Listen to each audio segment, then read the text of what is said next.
Hello दोस्तों, नमस्कार। मैं कमलेश कुमार आप सभी का बहुत बहुत स्वागत करता हूं अपने यूट्यूब चैनल KRC, जहां सिलेक्शन एक जिद है। तो चलिए आज मैं कुछ सिलेक्टेड क्वेश्चन आप लोगों के सामने पेश कर रहा हूं, जो काफ़ी हद तक एग्ज़ाम के व्यू से बहुत ही अच्छा है, इम्पोर्टेंस है। तो मैंने काफ़ी खोज खोज के इन सारे क्वेश्चन का संग्रह किया है, तो ऐसे क्वेश्चन आप लोगों को हमेशा मिलते रहेंगे, जो अभी हाल फिलहाल में एग्ज़ाम में ऐसे क्वेश्चन लगातार पूछे जा रहे हैं। तो चलिए शुरू करते हैं आज का सेशन। और आप लोगों से एक बार फिर से निवेदन है कि मेरे चैनल KRC, जहां सिलेक्शन एक जिद है, को ज़रूर सब्सक्राइब करें, लाइक करें और शेयर करें। तो चलिए आज का पहला क्वेश्चन है, शुरू करते हैं हम लोग। पहला क्वेश्चन है आपका कि कोल विद्रोह का नेतृत्व किसने किया था। तो कोल विद्रोह कब हुआ था? सबसे पहले तो ये 1831-32 में हुआ था, और इसका नेतृत्व जो किया था बुद्धू भगत ने किया था। कोल विद्रोह का नेतृत्व किसने किया? बुद्धू भगत ने। नेक्स्ट है आपका अगला क्वेश्चन, हजार दिनारी के नाम से किसे जानते हैं? VVI क्वेश्चन है। हजार दिनारी के नाम से मलिक कफूर को जानते हैं, मलिक कफूर। नेक्स्ट आपका आज का तीसरा क्वेश्चन है, हिंदू विधवा पुनर्विवाह अधिनियम पारित हुआ तो कब पारित हुआ था? 1856 ईस्वी में। हिंदू विधवा पुनर्विवाह अधिनियम कब पारित हुआ? 1856 ईस्वी में। नेक्स्ट है आज का क्वेश्चन, भारत सेवक समाज के संस्थापक, VVI क्वेश्चन है ये। भारत सेवक समाज के संस्थापक GK गोखले थे, गोपाल कृष्ण गोखले, जो महात्मा गांधी के गुरु थे, गोपाल कृष्ण गोखले। और गोपाल कृष्ण गोखले के गुरु थे MG रानाडे। ठीक है, तो आगे बढ़ते हैं हम लोग। नेक्स्ट पॉइंट है आपका, राजा राम मोहन राय की समाधि कहाँ है? तो राजा राम मोहन राय की समाधि जो था वो ब्रिस्टल में था, ब्रिस्टल जो इंग्लैंड में पड़ता है, ब्रिस्टल। नेक्स्ट है, नेटिव मैरिज एक्ट पारित हुआ था। नेटिव मैरिज एक्ट कब पारित हुआ? 1872 ईस्वी में। और 1872 ईस्वी में ही एक और घटना हुई थी, भारत की प्रथम जनगणना हुई थी 1872 ईस्वी में, लॉर्ड मेयो के शासनकाल में। तो ये भी याद रखना है। नेक्स्ट अगला क्वेश्चन है, दिल्ली का पहला सुल्तान जिसकी आंतरिक नीति दूसरों को प्रसन्न करने के सिद्धांत पर थी, वो था जलालुद्दीन खिलजी। जलालुद्दीन खिलजी था।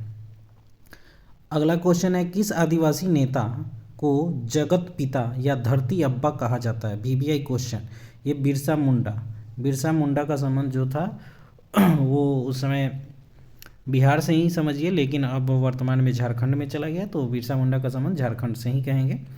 नेक्स्ट है आपका, बहुजन समाज का संस्थापक, बहुजन समाज का संस्थापक कौन था? तो मुकुंद राव पाटिल, मुकुंद राव पाटिल। नेक्स्ट आगे बढ़ते हैं हम लोग, ज्ञान योग, कर्म योग और राजयोग नामक पुस्तक किसने लिखा था? तो स्वामी विवेकानंद ने। नेक्स्ट है, शुद्धि आंदोलन के समर्थक कौन थे? मतलब शुद्धि आंदोलन के समर्थक ऐसे व्यक्तिगत पूछे तो दयानंद सरस्वती, और ऐसे समाज में पूछे तो आर्य समाज होगा। आर्य समाज के संस्थापक दयानंद सरस्वती थे। नेक्स्ट है अगला क्वेश्चन, दीवान मुस्तखराज संबंधित था किस विभाग से? दीवान मुस्तखराज जो था कौन से विभाग से संबंधित था? तो ये राजस्व विभाग था। और यह शासक पूछा जाए तो अलाउद्दीन खिलजी, जो सल्तनत काल का बहुत ही मतलब इसको कहें तो अच्छा शासक या क्रूर शासक भी बोल सकते हैं, जिसने अच्छे काम भी किए तो बहुत बुरे काम भी किए हैं। नेक्स्ट अगला क्वेश्चन है, दिल्ली सल्तनत का शासक जो स्वयं को खलीफा घोषित किया था वो था मुबारक शाह खिलजी, मुबारक शाह खिलजी। तो ये मेरा लोगो है KRC, इसे सब्सक्राइब करना ना भूले, प्लीज़ सब्सक्राइब करें। नेक्स्ट आगे बढ़ते हैं हम लोग, परमाणु में कक्षों को भरने की क्रम नियंत्रित होती है। तो ये बराबर एग्जाम में पूछा जाता है, बहुत सारे बच्चे जो है इसे गलत करते हैं। परमाणु में कक्षों को भरने का क्रम जो नियंत्रित होता है वो अपबाहु सिद्धांत पर होता है, अपबाहु सिद्धांत द्वारा। नेक्स्ट है अगला क्वेश्चन, पूना सार्वजनिक सभा की स्थापना कब हुई थी? तो 1870 में MG रानाडे के द्वारा, महादेव गोविंद रानाडे, 1870। नेक्स्ट है अगला क्वेश्चन, ब्रिटिश साम्राज्य पूरी तरह से सड़ चुका है, इस तरह से भ्रष्ट, अत्याचारी और हीन है, यह कथन है सिस्टर निवेदिता का। ब्रिटिश साम्राज्य पूरी तरह से सड़ चुका है और इस तरह से भ्रष्ट, अत्याचारी और हीन है, यह कथन किसका है? तो सिस्टर निवेदिता का। नेक्स्ट है, शारदा मणि कौन थी? शारदा मणि कौन थी? तो ये रामकृष्ण परमहंस की पत्नी थी शारदा मणि। अगला क्वेश्चन है आपका, हाली पद्धति संबंधित है, हाली पद्धति संबंधित है किससे? तो बंधुआ मजदूर से। हाली पद्धति जो था संबंधित था किससे? तो बंधुआ मजदूर से। नेक्स्ट आगे बढ़ते हैं हम लोग, अलाउद्दीन खिलजी ने विद्रोह को दबाने के लिए कितने अध्यादेश जारी किए थे? VBI क्वेश्चन है आपके लिए। अध्यादेश, कितने अध्यादेश जारी किए थे? तो वो 4 था। नेक्स्ट है, नव बौद्धवाद के प्रतिपादक कौन थे? नव बौद्धवाद के प्रतिपादक BR अम्बेडकर, भीमराव अम्बेडकर थे। नेक्स्ट है, ईश्वर के बारे में सोचने के लिए मेरे पास वक्त नहीं है क्योंकि अभी इस धरती पर बहुत काम किया जाना है। यह कथन किनका है? तो ईश्वर चंद्र विद्यासागर का। नेक्स्ट अगला क्वेश्चन, राजा राम मोहन राय द्वारा स्थापित प्रथम संस्था कौन थी? तो आत्मीय संस्था थी जो 1815 में किया गया था। तो दोस्तों ये मैंने जो भी क्वेश्चन लिया है काफ़ी इंपॉर्टेंट लिया है और खोज के काफ़ी टाइम लगा है लिखने में। तो आप लोग प्लीज़ ज़रूर सब्सक्राइब करें मेरे चैनल को और ज़रूर शेयर भी करें। चलिए अगला क्वेश्चन है, 19वीं सदी के महानतम पारसी समाज सुधारक कौन थे? तो वहराम GM Malabari, वहराम GM Malabari. Next है अगला क्वेश्चन, मुंडा विद्रोह शुरू हुआ था। मुंडा विद्रोह कब शुरू हुआ था? तो 1895 ईस्वी में। नेक्स्ट है, गुलामगिरी पुस्तक के लेखक, VBI क्वेश्चन है ये, ज्योतिबा फुले के द्वारा लिखा गया। अगला है, उलगुलान विद्रोह से जुड़ा हुआ व्यक्ति कौन था? तो उलगुलान विद्रोह से जुड़े हुए व्यक्ति थे बिरसा मुंडा, जो उस समय के काफ़ी महत्वपूर्ण ये विद्रोह था और उस समय के बहुत ही अच्छे नेता और अंग्रेज़ों के खिलाफ इन्होंने काफ़ी अच्छा काम किया था। नेक्स्ट है, राधा स्वामी सत्संग के संस्थापक कौन थे? राधा स्वामी सत्संग के संस्थापक शिवनारायण अग्निहोत्री थे, शिवनारायण अग्निहोत्री। नेक्स्ट है, मलिक काफूर के सामने आत्मसमर्पण किस भारतीय शासक ने किया था? रामचंद्र देव ने, रामचंद्र देव ने। अगला क्वेश्चन है, किसने कहा अच्छा शासन स्वशासन का स्थानापन्न नहीं है? यह कथन है स्वामी दयानंद सरस्वती का। नेक्स्ट है, पिछड़े वर्गों का उत्थान हुआ था किस समाज के द्वारा? तो पिछड़े वर्ग का उत्थान जो किया था वो सत्यशोधक समाज ने किया था, सत्यशोधक समाज ने। नेक्स्ट है, बघेरा विद्रोह, बघेरा विद्रोह कहाँ हुआ था? तो बड़ौदा में हुआ था। बघेरा विद्रोह कहाँ हुआ? बड़ौदा में। नेक्स्ट है, खैरवार आदिवासी आंदोलन कब हुआ? तो ये 1874 ईस्वी में। आगे बढ़ते हैं हम लोग, व्यवहारिक वेदांत के प्रतिपादक थे विवेकानंद। नेक्स्ट है, भारतीय ब्रह्म समाज के संस्थापक कौन थे? तो केशव चंद्र सेन। ऐसे सीधे पूछे ब्रह्म समाज के संस्थापक तो हम लोग राजा राम मोहन राय मारते हैं, लेकिन यहाँ भारतीय जब लगा के पूछे तो केशव चंद्र सेन को ही मारेंगे। नेक्स्ट है, आदि ब्रह्म समाज की स्थापना किसने की थी? देवेंद्रनाथ टैगोर ने। तो यहाँ दो क्वेश्चन मिलके, भारतीय ब्रह्म समाज केशव चंद्र सेन, आदि ब्रह्म समाज की स्थापना देवेंद्रनाथ टैगोर, और सीधे पूछे कि ब्रह्म समाज के संस्थापक कौन थे? तो राजा राम मोहन राय। नेक्स्ट है, पागल पंथ की स्थापना किसके द्वारा की गई थी? तो पागल पंथ की स्थापना कर्म शाह के द्वारा किया गया था। नेक्स्ट है, आर्कियोपेटिक्स किन वर्गों के प्राणियों के बीच योजक करी है? योजक करी मतलब जोड़ के रखता है, तो वो सरीसृप और पक्षी वर्ग के बीच आर्कियोपेटिक्स किन वर्गों के प्राणियों के बीच योजक करी है? तो सरीसृप एवं पक्षी वर्ग के रूप में। नेक्स्ट आगे, ये मेरे कोचिंग संस्थान का नाम KRC, जहाँ सिलेक्शन एग्जिट है बाई कमलेश सर। तो आप लोग यूट्यूब चैनल पर भी आएँ और अच्छा से अच्छा कंटेंट आपको दिया जाएगा। अभी के जो पैटर्न के अनुसार एग्ज़ाम हो रहा है उसके अनुसार मैं बहुत ही सिलेक्टेड क्वेश्चन खुद से हैंड राइटिंग में लिख कर आप लोगों के लिए दे रहा हूँ। तो काफ़ी मेहनत लगता है क्वेश्चन को खोजना और आज के पैटर्न के अनुसार क्वेश्चन को देना। तो चलिए फिर से आगे बढ़ते हैं हम लोग। अगला क्वेश्चन है, यूरेशियन बेसिन कहाँ स्थित है? ये भूगोल का क्वेश्चन है। आर्कटिक महासागर में। यूरेशियन बेसिन कहाँ स्थित है? आर्कटिक महासागर। नेक्स्ट है, भारत का दक्षिणी पूर्वी तट रेखा है, भारत का दक्षिणी पूर्वी तट रेखा है वो कोरोमंडल है। महात्मा गांधी ने दक्षिण अफ्रीका में नाटाल इंडियन कांग्रेस की स्थापना कब की थी? तो ये 1894 ईस्वी में किया था, BBI क्वेश्चन। नेक्स्ट है, मांडल पहाड़ियाँ कहाँ स्थित है? मांडल पहाड़ियाँ कहाँ स्थित है? तो गुजरात में। मांडल पहाड़ियाँ कहाँ स्थित है? गुजरात में। नेक्स्ट आगे बढ़ते हैं हम लोग, बिहार में जूट उगाया जाता है किस क्षेत्र में? तो उत्तर पूर्वी क्षेत्र। बिना जोती हुई जंगली भूमि को कहते हैं अपरहत। भारत के बजट में वस्तु लेन देन प्रस्तुत हुआ था कौन से बजट, किस ईस्वी में? तो 2013 से 14 में। स्वयं को लिच्छवी दोहित्र किसने कहा था? तो समुद्रगुप्त ने स्वयं को लिच्छवी दोहित्र कहा था। BBI क्वेश्चन है आप लोगों के लिए। नेक्स्ट अगला क्वेश्चन है, बिहार में महिला स्वाभिमान बाल का स्वाभिमान बल का मुख्यालय स्थापित होगा कहाँ पर होगा, तो वाल्मीकि नगर में होगा, वाल्मीकि नगर में होगा। ये करेंट का क्वेश्चन है। नेक्स्ट है अगला क्वेश्चन, अंतःसागरीय रूप में अधिक जैव विविधता का कारण सामुद्रिक वर्षा वन कहलाते हैं। अंतःसागरीय रूप से अधिक जैव विविधता के कारण सामुद्रिक वर्षा वन को क्या कहते हैं, तो परवाल भित्ति कहा जाता है। नेक्स्ट है पनामा नहर में स्थित मोटी पानी की झील को क्या कहते हैं, तो गाटून झील कहा जाता है, गाटून झील। ये बहुत ही सिलेक्टेड क्वेश्चन जो आप लोगों को बहुत कम मिला होगा, लेकिन एग्जाम में भी हाल फिलहाल में ये यूपीएससी, बीपीएससी और बहुत सारे स्टेट पीसीएस से मैंने ये क्वेश्चन सिलेक्ट किया है। नेक्स्ट है आपका बिहार में लाल बलुई मिट्टी का विस्तार कहाँ से कहाँ तक है, तो लाल बलुई मिट्टी का जो विस्तार है वो रोहतास एवं कैमूर पठारी भाग में मिलता है।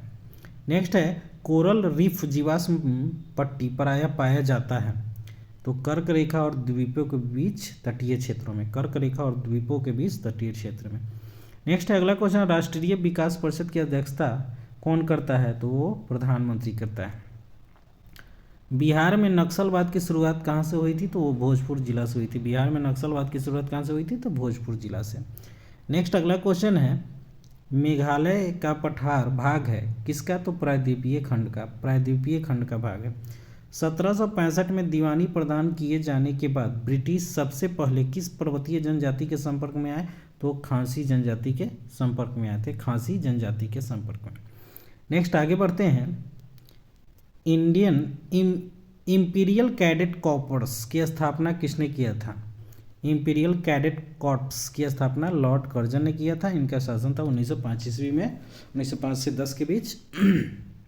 नेक्स्ट है कोपेन में जलवायु का सही सूचक माना जाता है, तो वनस्पति को। कोपेन ने जलवायु का सही सूचक किसे माना, तो वनस्पति को।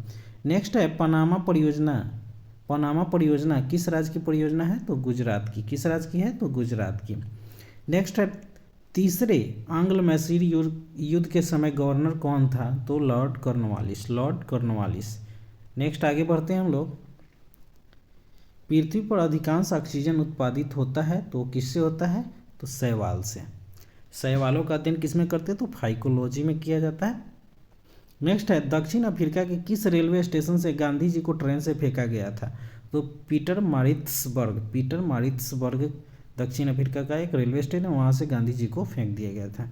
नेक्स्ट है पंचायत समिति के सदस्य चुने जाते हैं तो जनता द्वारा प्रत्यक्ष रूप से, जनता द्वारा प्रत्यक्ष रूप से। अगला क्वेश्चन है पटना में स्वदेशी लीग की स्थापना कब हुई, 1930 ईस्वी में। पटना में स्वदेशी लीग की स्थापना 1930 ईस्वी में, उसी समय श्रवणवज्ञा आंदोलन भी हुआ था 1930 में। नेक्स्ट है माउंट टिटलिस कहाँ है, माउंट टिटलिस कहाँ है, तो स्विट्जरलैंड में। स्विट्जरलैंड जो यूरोप का बहुत ही अच्छा कंट्री है, और स्विट्जरलैंड की राजधानी कहाँ है, तो बर्न। नेक्स्ट है भारत छोड़ो प्रस्ताव पारित होने के बाद गांधी जी को कैद किया गया था कहाँ पर, तो आगा खां पैलेस में, आगा खां पैलेस में। हिमाद्री श्रेणी है तो नवीनतम पर्वत का श्रेणी है, नवीनतम पर्वत का श्रेणी है, सॉरी। नेक्स्ट आगे बढ़ते हैं हम लोग,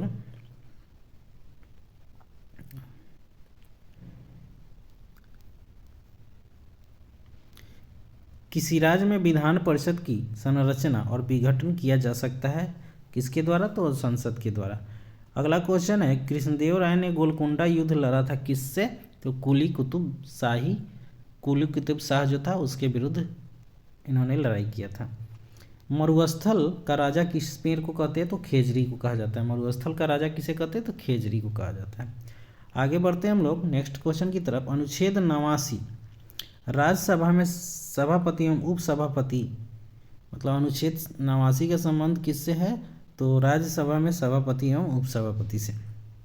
अगला क्वेश्चन है मैडम भीकाजी कामा द्वारा 1907 में पहली बार झंडा स्टुटगार्ट में फहराया गया था, स्टुटगार्ट में फहराया गया था। मैडम भीकाजी कामा द्वारा 1907 में पहली बार झंडा कहाँ फहराया गया था, स्टुटगार्ट में फहराया गया था। नेक्स्ट है तीसरा क्वेश्चन, अबदान तेल शोधक जो है तेल शोधक वो कहाँ पर है, अबदान तेल शोधक तो वो ईरान में है जो पूरे विश्व में प्रसिद्ध है। नेक्स्ट है अगला क्वेश्चन आपका, द होली फैमिली पुस्तक के लेखक, द होली फैमिली पुस्तक के लेखक कौन है? तो Karl Marx, Karl Marx. Next है coolie, the death of the hero, confessions of a lover, the barber trade union, two leaves and a bud पुस्तक के लेखक कौन है? तो मुल्क राज आनंद, मुल्क राज आनंद। नेक्स्ट अगला क्वेश्चन है सेज का full form, special economic zone, special economic zone का गठन जो किया गया था वो निर्यात को बढ़ावा देने के लिए, इसका फुल फॉर्म हो गया। नेक्स्ट है EPZ, export processing zone, EPZ का full form export processing zone. Next है AEZ, agriculture economic zone, agriculture economic zone.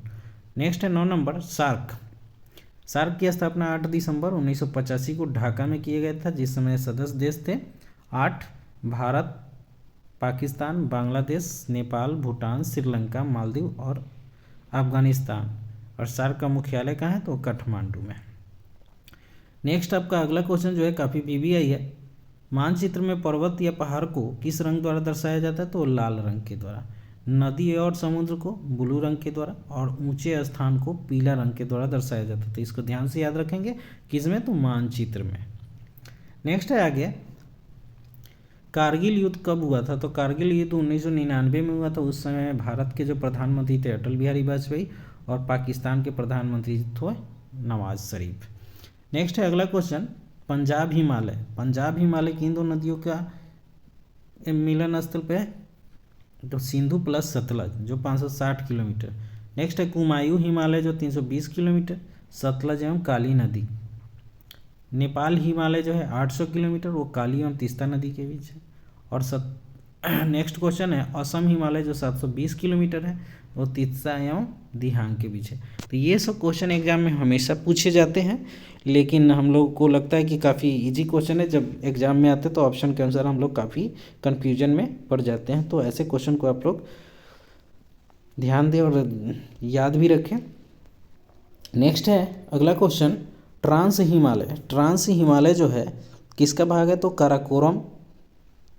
Trans Himalaya के अंतर्गत कौन कौन से श्रेणी आते हैं? तो काराकोरम श्रेणी आता है, जो लद्दाख और जास्कर ये तीनों आते हैं। नेक्स्ट है भारत की सबसे ऊंची चोटी K2 गाडविन ऑस्टिन जो काराकोरम श्रेणी में, ठीक है, काराकोरम श्रेणी में। नेक्स्ट है 19 नंबर हिमाद्री या बृहद हिमालय, हिमालय का सबसे ऊंची चोटी है 6000 मीटर। नेक्स्ट है एवरेस्ट इसी पर्वत श्रेणी में है। कंचनजंगा, नंगा पर्वत, नंदा देवी, कॉमेट एवं नमचा बरवा जो है वो हिमाद्री या बृहद हिमालय का ही भाग है। अगला है हिमाचल लघु या मध्य हिमालय, तीनों एक ही है, हिमाचल लघु या मध्य हिमालय। इसमें पीर पंजाल, धौलाधर, मसूरी, महाभारत श्रेणियाँ, शिमला, कुल्लू, मनाली, मसूरी, दार्जिलिंग लघु हिमालय में ही आते हैं। तो ये सब ध्यान से याद रखेंगे। ये आप लोग को लग रहा है कि बहुत इजी क्वेश्चन है, लेकिन जब एग्जाम में आते हैं तो काफ़ी टफ हो जाते हैं, याद नहीं रहता है।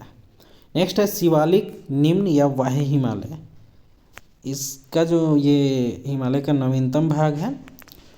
नेक्स्ट आगे बढ़ते हैं कोरोमंडल तट, कोरोमंडल तट जो है कन्याकुमारी से कृष्णा डेल्टा तक का क्षेत्र कोरोमंडल कहलाता है। गोलकुंडा कृष्णा डेल्टा से गोदावरी तक का क्षेत्र।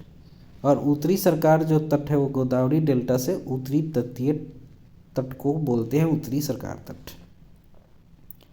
आगे बढ़ते हैं हम लोग नेक्स्ट क्वेश्चन की तरफ। भारत के पूर्वी तट पर स्थित बंदरगाह जो बंगाल की खाड़ी की तरफ है वो पारादीप जो उड़ीसा में है, कोलकाता पश्चिम बंगाल, विशाखापट्टनम आंध्र प्रदेश, चेन्नई तूतीकोरिन, एन्नौर ये सब तमिलनाडु में, ठीक है। तो ये कहाँ पर है? भारत के पूर्वी तट पर स्थित बंदरगाह जो बंगाल की खाड़ी की तरफ पड़ते हैं। नेक्स्ट अगला क्वेश्चन है कोंकण तट, कोंकण तट गुजरात एवं गोवा के बीच है। केनरा तट जो हो गया वो गोवा और कर्नाटक के बीच हो गया। और मालाबार तट जो हो गया मंगलूर एवं कन्याकुमारी के बीच हो गया। नेक्स्ट आगे बढ़ते हैं हम लोग। भारत के पश्चिमी तट पर स्थित बंदरगाह जो अरब सागर की तरफ है तो वो कांडला हो गया, मुंबई हो गया, मरमागुआ हो गया, मंगलुरु हो गया, कोचीन हो गया और नाहवा हो गया। जो मतलब पश्चिमी तट पर जितने भी स्टेट आते हैं उनको ध्यान में रखेंगे तो आप जल्दी से पकड़ लेंगे। नेक्स्ट आगे बढ़ते हैं, ग्रैंड चैनल किनके किसके बीच है, तो सुमात्रा इंडोनेशिया प्लस निकोबार के मध्य है ग्रैंड चैनल। डुंकन पास किसके किसके बीच है, तो दक्षिण अंडमान और लघु अंडमान के बीच है। नेक्स्ट आगे बढ़ते हैं हम लोग, कोको स्ट्रेट कोको द्वीप म्यांमार, कोको द्वीप कहाँ है, म्यांमार और प्लस उत्तरी अंडमान के बीच है। सेतु समुद्र परियोजना जो है मन्नार की खाड़ी या प्लस पाक की खाड़ी के बीच है, सेतु समुद्र परियोजना।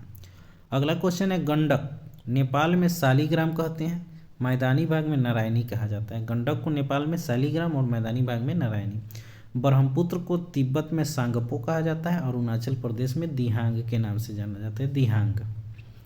नेक्स्ट है अगला क्वेश्चन, अलकनंदा प्लस भागीरथी का मिलन स्थल देवप्रयाग में होता है, इसलिए देवप्रयाग पूछा जाता है। अलकनंदा प्लस भागीरथी का मिलन स्थल देवप्रयाग कहलाता है। अगला क्वेश्चन, अलकनंदा प्लस मंदाकिनी का मिलन स्थल रुद्रप्रयाग कहलाता है। अगला है, अलकनंदा प्लस पिंडार का मिलन स्थल कर्णप्रयाग कहलाता है। ठीक है, तो ये काफ़ी इंपॉर्टेंट है, बीबीआई क्वेश्चन है, ध्यान से याद रखेंगे। अलकनंदा और भागीरथी ये देवप्रयाग, अलकनंदा और मंदाकिनी जो है रुद्रप्रयाग, अलकनंदा और पिंडार जो है वो कर्णप्रयाग। नेक्स्ट अगला क्वेश्चन, गंगा नदी को बांग्लादेश में पद्मा के नाम से जानते हैं और ब्रह्मपुत्र नदी को बांग्लादेश में जमुना के नाम से जानते हैं। तो दोस्तों आज का सेशन आप लोग को कैसा लगा ज़रूर बताएंगे और कमेंट भी करेंगे। तो प्लीज़ आप लोगों से एक बार फिर से निवेदन है कि KRC जहाँ सिलेक्शन एक जिद है बाई कमलेश सर चैनल को ज़रूर सब्सक्राइब करें, लाइक करें, कमेंट करें और शेयर भी करें। और आप लोग को ये सेशन कैसा लगा ज़रूर बताएंगे कमेंट के द्वारा। धन्यवाद दोस्तों।